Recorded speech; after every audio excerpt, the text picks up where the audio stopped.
काफी चौकसी बढ़ती जा रही है और मुंबई, कर्नाटका के बाद अब मुंबई में भी काफी इसके लिए तैयारी कर रही है बीएमसी।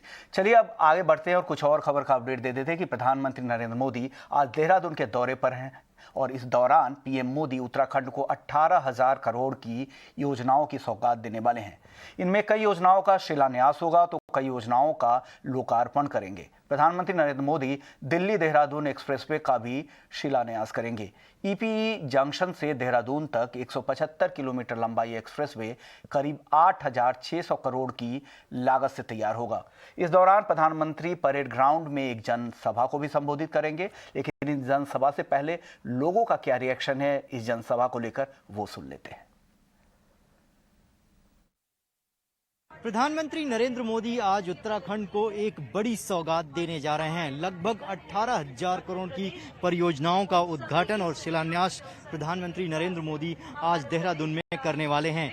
ये देहरादून का परेड ग्राउंड है जहां पर ये कार्यक्रम होने वाला है और इस कार्यक्रम के तुरंत बाद प्रधानमंत्री एक जनसभा को संबोधित करेंगे। सामने ये जो मंच आपको दिखाई दे रहा है, यहीं पर प्रधानमंत्री जब सीधे जॉली ग्रांट एयरपोर्ट पर लैंड करेंगे, उसके बाद MI-17 हेलीकॉप्टर से इसी परेड ग्राउंड में आएंगे और उसके बाद जो सरकारी कार्यक्रम है लोकार्पण और शिलान्यास का, उसको करने के बाद प्रधानमंत्री यहां पर एक जनसभा को संबोधित करने जा रहे हैं। सबसे महत्वपूर्ण बात यह है कि उत्तराखंड जैसे छोटे राज्य के लिए 18,000 करोड़ की सौगात, वो भी चुनावी साल में, बेहद मायने रखती है, क्योंकि उत्तराखंड में विधानसभा के चुनाव है। इस लिहाज से ये कार्यक्रम बेहद महत्वपूर्ण माना जा रहा है। जब पिछली बार प्रधानमंत्री नरेंद्र मोदी उत्तराखंड आए थे तो उन्होंने ये कहा था कि उत्तराखंड में पर्यटन की असीम संभावनाएं हैं और इसको लेकर केंद्र सरकार लगातार उत्तराखंड की मदद करेगी।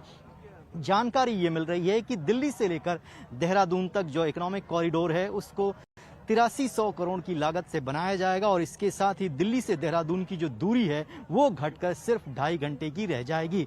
इसके अलावा गंगोत्री और यमुनोत्री में बहुत सारे ऐसे प्रोजेक्ट हैं जो पर्यटन के लिहाज से, तीर्थ के लिहाज से बेहद महत्वपूर्ण है उत्तराखंड के लिए।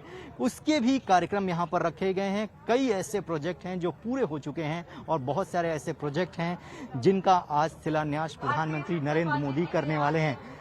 इसके साथ ही ये सरकारी कार्यक्रम है, लेकिन चुनाव की अगर दृष्टि से देखा जाए तो प्रधानमंत्री का ये जो दौरा है वो बेहद महत्वपूर्ण है, क्योंकि लगभग 1 से 1.5 महीने के अंदर यहाँ पर अधिसूचना जारी हो जाएगी, चुनाव की तारीखों का ऐलान हो जाएगा। ऐसे में भारतीय जनता पार्टी चाहती है कि किसी भी तरीके से वो उत्तराखंड में दोबारा वापसी करे और इसके लिए बीजेपी ये बखूबी जानती है कि प्रधानमंत्री नरेंद्र मोदी वो तुरुप का इक्का है जिसको बीजेपी इस्तेमाल कर रही है और पीएम मोदी को लेकर आज भी लोगों में क्रेज बना हुआ है।